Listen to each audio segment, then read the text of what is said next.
ultimately, the big win for him would be that he was even willing to do it and that he could do well for a little bit. And then eventually just deal with the fact that Anthony Joshua is going to connect with a bomb and breaks his jaw in 2 places. So here's what just went down, and it's absolutely wild. Joe Rogan completely lost it after these shocking allegations came out about Jake Paul being questioned by investigators following his devastating knockout loss to Anthony Joshua. This whole mess is spiraling completely out of control, and what Rogan said about prison time has the entire boxing world split right down the middle, with people choosing sides like we've never witnessed. The UFC commentator went completely unfiltered, and I'm talking zero restraint whatsoever. People who listen to the podcast say he delivered one of the most intense tirades in his show's entire history about how Jake Paul has completely ruined boxing and needs to face real consequences. This wasn't some mild criticism either. This was pure explosive fury and raw emotion that nobody saw coming. Alcoholics, you could only take so much. Like that one that he got from Joshua, there was a lot of concussions in that one punch. That was real damage. Like if someone's breaking your jaw in 2 places, the inside of your fucking head that's gonna get you. Because at a certain point in time, the price you pay.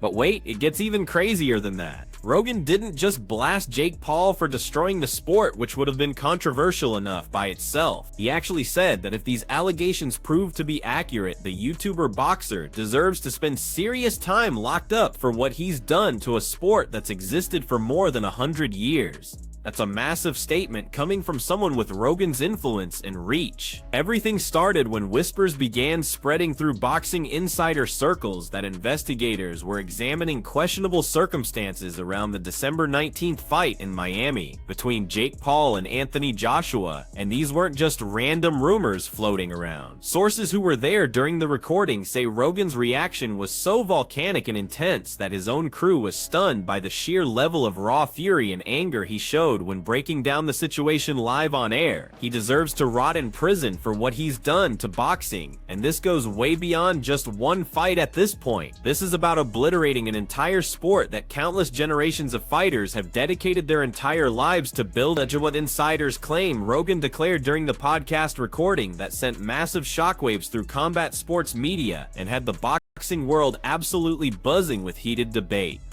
There's maybe 4, 5, 6, 7 Anthony Joshuas that can punch, that can avoid punches, that know what they're doing in the ring. So Jake will struggle at top level, but he has a place in boxing if he wants to stay, in my opinion. So credit to him and his team for getting him this far.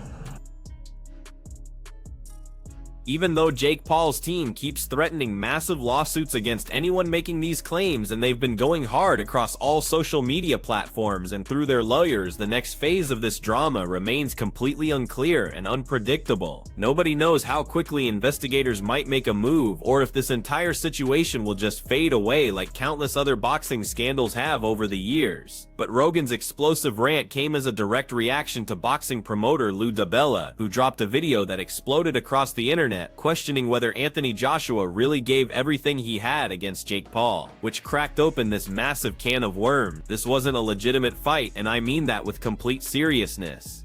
Joshua was holding back his punches, he wasn't bringing his full power, and something felt completely off about this whole thing from the very first bell. That's what DiBella posted on his social platforms that immediately blew up across boxing websites and racked up millions of views in just hours, igniting this huge controversy that's now devouring the entire sport.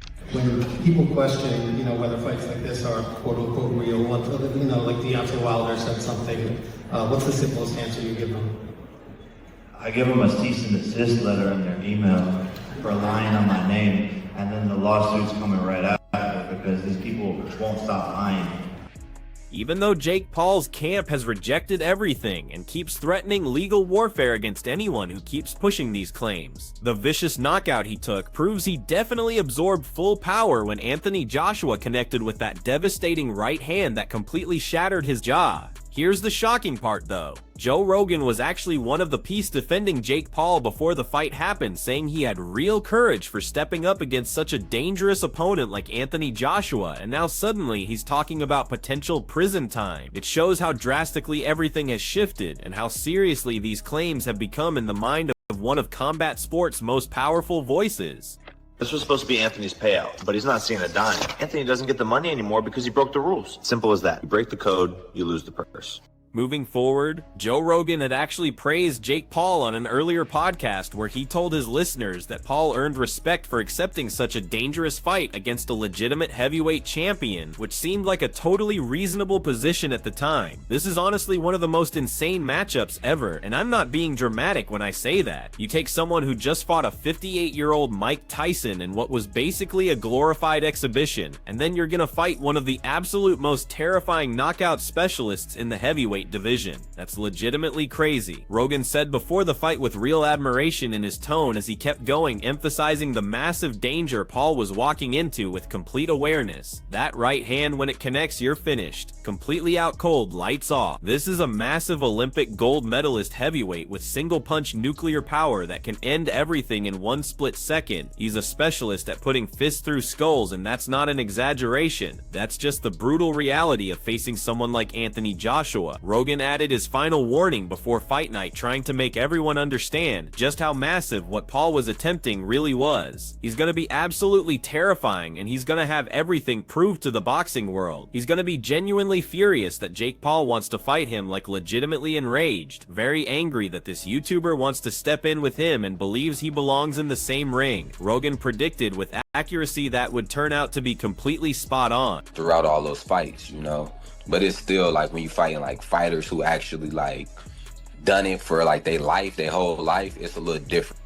Unfortunately, Rogan's prediction became reality in the absolute worst way possible, but now his entire perspective has completely flipped after everything that surfaced since the knockout, which shows just how serious this situation has gotten. Not too long ago, a dramatic scene unfolded when Jake Paul got absolutely demolished by Anthony Joshua in the 6th round of their bout at the Kaseya Center in Miami, and it was truly brutal to witness. Both fighters stepped into the ring with enormous expectations from everyone involved, but what actually happened stunned everyone, who assumed Joshua would eliminate Paul within 2 rounds at most, or maybe even in the opening round. Like some experts predicted, Paul's game plan was obvious from the very start of the fight, and honestly it was his only realistic chance for survival. Stay alive as long as humanly possible by moving clinching and avoiding Joshua's crushing power at any cost, which meant running away and holding whenever he could.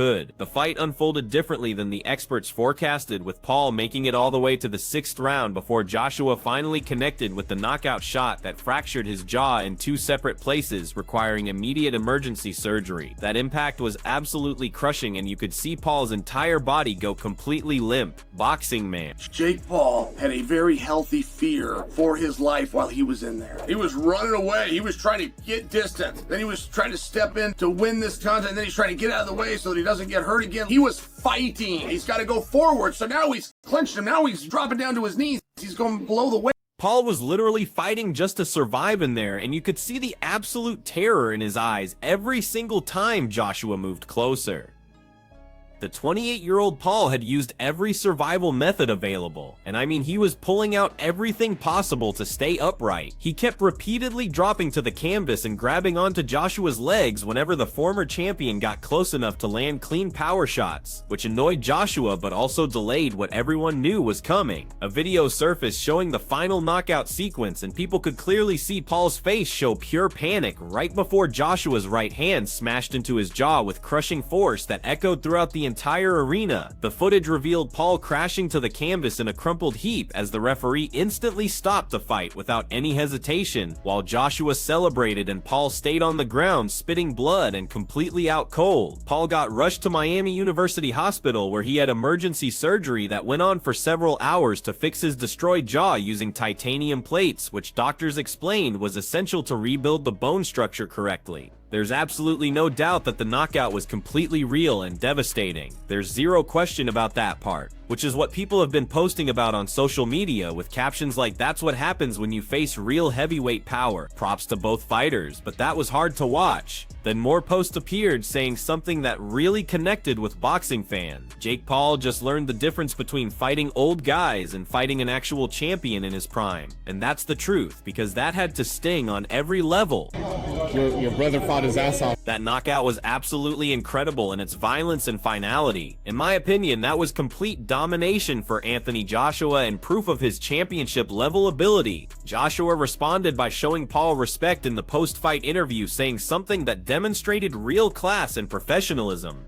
Jake Paul performed really well tonight considering the opponent he was facing. I'm gonna give him credit because he earned that much. He kept getting back up when most people would have stayed down. It was tough in there for him, but he never stopped trying to find ways to survive and maybe land something meaningful. It takes real heart to do that, and I respect him for it. But several days later, the controversy exploded when people started asking why it took Joshua 6 full rounds to finish someone he was supposed to knock out instantly, which opened up this massive can of worms about fight manipulation. After the allegations about the fight being rigged or influenced, Jake Paul's team tried handling the situation aggressively through legal threats and public responses. Nikisa Badarian, co-founder of Most Valuable Promotions, decided to appear on the Ariel Helwani show to address the growing scandal and defend Jake Paul's reputation against these serious allegations. Badarian said the accusations were completely absurd and that their legal team was prepared to take action against anyone spreading false information about the fight. Our attorneys are actively pursuing multiple people who are making these baseless accusations, Badarian told Helwani during the December 22 interview with obvious frustration in his tone. There has never once in Jake Paul's entire career been any discussion of that kind of thing. Not even a hint. Anything suggesting the fight was anything other than completely legitimate is totally false and damaging.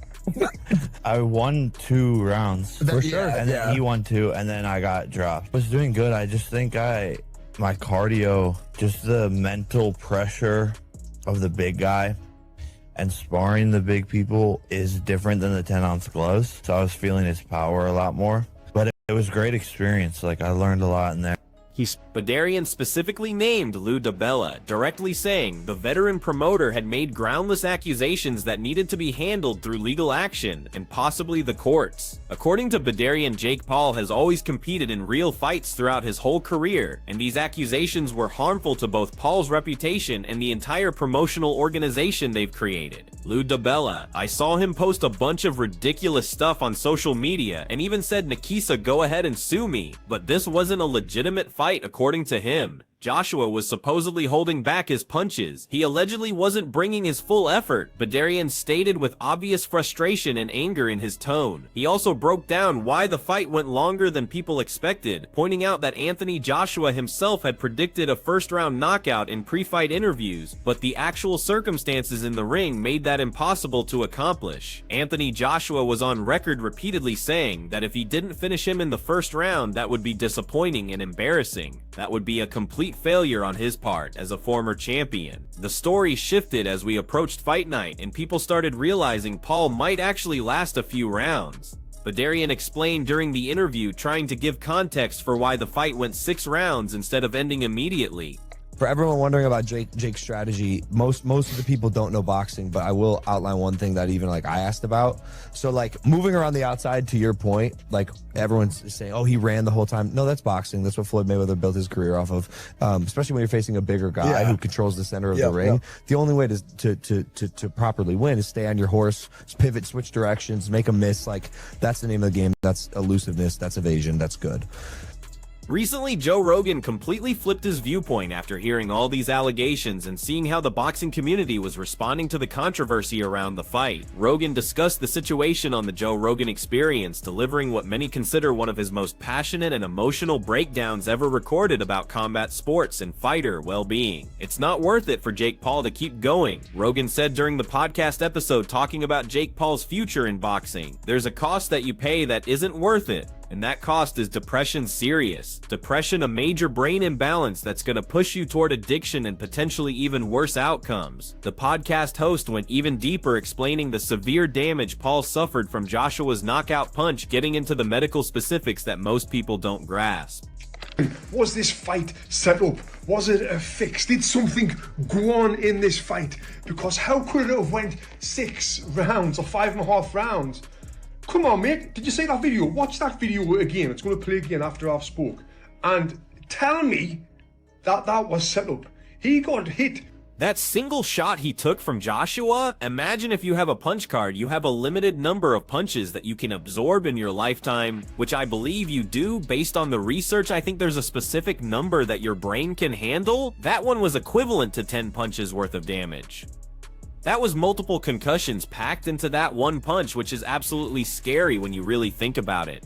Rogan stressed, with a real concern for Paul's long-term health and future. He kept breaking down the medical reality in ways that everyone could grasp. If someone's fracturing your jaw in 2 places with one punch, the inside of your head, there's massive damage happening in there too that we can't see. These comments show Rogan's serious concern for fighter safety, but the boxing community noticed he went much further when talking about the bigger picture of what these allegations really mean. In the podcast episode, sources say Rogan made much stronger comments about potential criminal behavior in boxing that haven't been widely covered yet by major media. Meanwhile, longtime boxing analyst was more blunt in stating that something needs to change about celebrity boxing and crossover fights before someone gets seriously hurt or worse. This entire circus has gotten completely out of hand, and I mean way out of control. When you have YouTubers fighting world champions and then questions come up about whether everything was real, that's when boxing loses all respect with serious fans. The analyst stated in a recent interview that generated significant attention. Paul reached out to you? Yeah, they reached out to the team. You know what I mean? They reached out to the team. What'd you think about that AJ fight? Well, we all knew what was gonna happen. I thought Jake was gonna win, bro. Huh? I did. Dude, Jake won the first 2 rounds. The sport cannot survive if every big fight gets accused of being fixed or influenced by money, and that's just the harsh reality we're dealing with right now. Either fix it or watch boxing slowly die a painful death. He added with obvious frustration about the current condition of the industry and where everything is going. While Rogan made it obvious that Jake Paul showed real bravery by taking the fight, his statements about possible prison time suggest he thinks there's more to this story than what's been revealed to the public so far. This latest controversy comes just months after Jake Paul fought Mike Tyson in November, which also faced allegations of being a staged exhibition despite being approved as a professional fight by the Texas Commission, and despite Paul's team doing everything possible to silence these allegations through legal threats and public denials, it's now obvious that the boxing community has real questions about the legitimacy of his recent fights and his whole career path. Respect to Jake, they both made $93 million each, which is an absolutely outrageous sum considering UFC top contenders barely scrape together $1 million a fight. But people carrying on, wow, what a warrior, big respect to Jake. You gotta view this like a WWE script. Look at the facial expressions of Logan and Jake. No one is taking this match seriously. It's all for entertainment. People will talk about, wow, but he broke his jaw, you know, big respect to Jake. Yeah. This was the inevitable outcome of years of suspicion that's been growing in the combat sports world since Paul first began his professional boxing career back in 2020 when he fought other YouTubers. The doubts first started when Paul only fought MMA fighters with zero professional boxing experience whatsoever, former NBA players who had never boxed professionally, and aging former champions way past their prime competitive years. There were multiple reasons for the skepticism from hardcore boxing fans, and it's basically common knowledge among boxing followers that Paul has strategically selected opponents to maximize his winning chances. While creating maximum profit from casual fans though, Paul has rejected these accusations repeatedly through social media and interviews the pattern of his opponent choices, says everything about the calculated matchmaking approach used by his promotional team over the years. But things hit a breaking point when Paul stepped up to fight Anthony Joshua, a fight that everyone assumed would be completely one-sided in Joshua's favor from the opening bell. The fact that it required 6 full rounds for Joshua to finish Paul has created more questions than it resolved for the boxing community, which expected a first or second round knockout. Everyone's laughing at Jake Paul when Jake Paul's laughing at everybody else. You know, everyone's making fun of him. He's laughing at us, not we're laughing at him. You know, he's just laughed himself to the bank.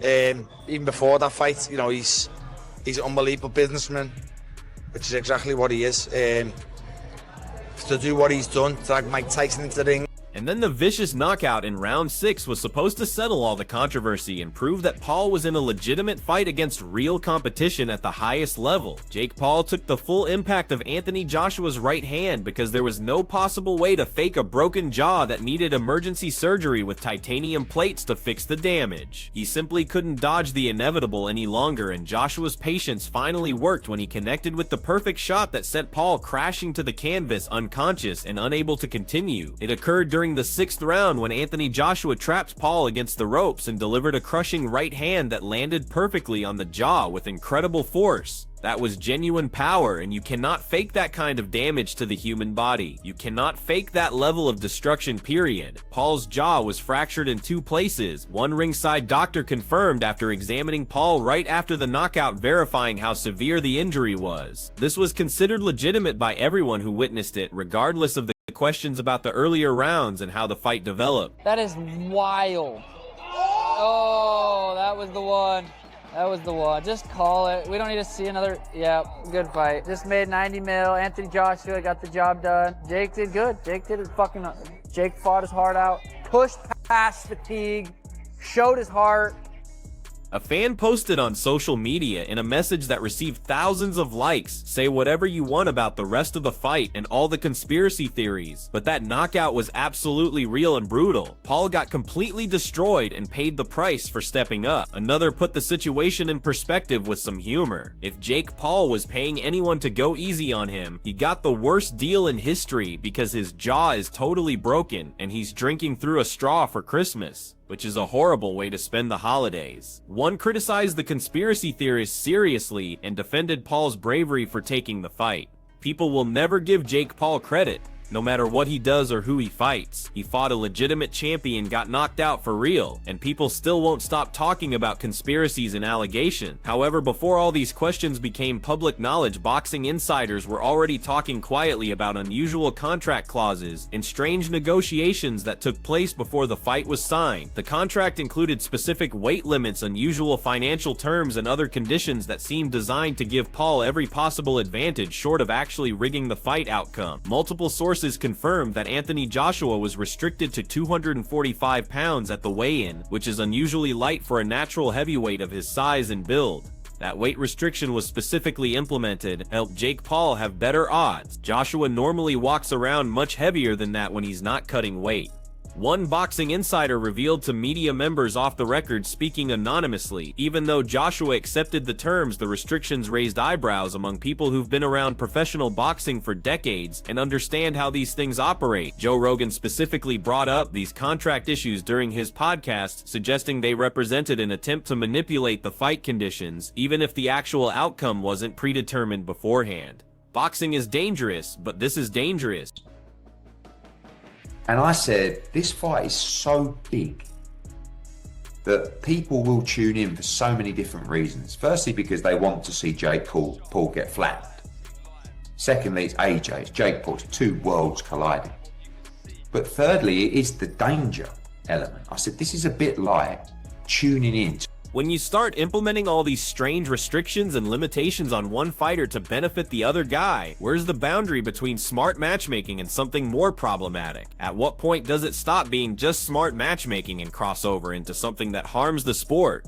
Rogan questioned during the episode with real concern in his voice. Regardless of the contractual specifics, boxing fans continue raising serious questions about Jake Paul's entire career path and what it represents for the sport's future and credibility. Back in November, Paul fought Mike Tyson in what was promoted as a professional fight, but looked more like a controlled sparring session to many observers who watched. That Mike Tyson fight was embarrassing for boxing. And I mean truly embarrassing. A 58-year-old man who could barely move was in there with someone in their prime, and somehow it went the full distance without a knockout. Boxing analyst Teddy Atlas stated on his podcast with obvious frustration, "I love Mike Tyson, but that should never have been approved by any athletic commission. And now we're supposed to believe everything is legitimate. Come on," Atlas added with clear skepticism about the entire situation. "It's all about being genuine to the sport, and that's what matters most. You just have to be genuine to the sport and honor its history. When you're faking it, that's when it's destructive to everyone involved.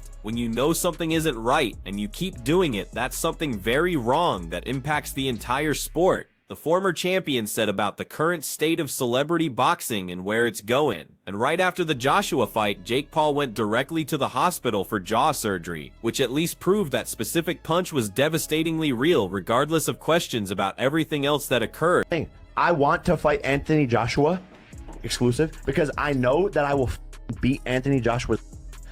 I know I will beat. Knocked out, right? Yeah. He doesn't have a chin and he has no skill and he's stiff. And I love you, Anthony. We're friends. But I want to fight you. I will beat Canelo. I will beat a lot of people. I will not be. And despite his team doing everything possible to threaten lawsuits and silence critics through legal intimidation, it's now obvious that serious questions will follow Jake Paul for the remainder of his boxing career. No matter what he accomplishes, hopefully investigators will look into this thoroughly if there's any truth to these allegations, and the facts will eventually emerge one way or another through proper channels. And that's everything for now, but this story is nowhere near finished. For the absolute best dudes on news moments, events, and developments in the world of boxing, stay connected by subscribing to our YouTube channel, and make sure to turn on notifications to get alerted when we release quality content like this that keeps you informed. Until next time, peace out, and thanks for watching.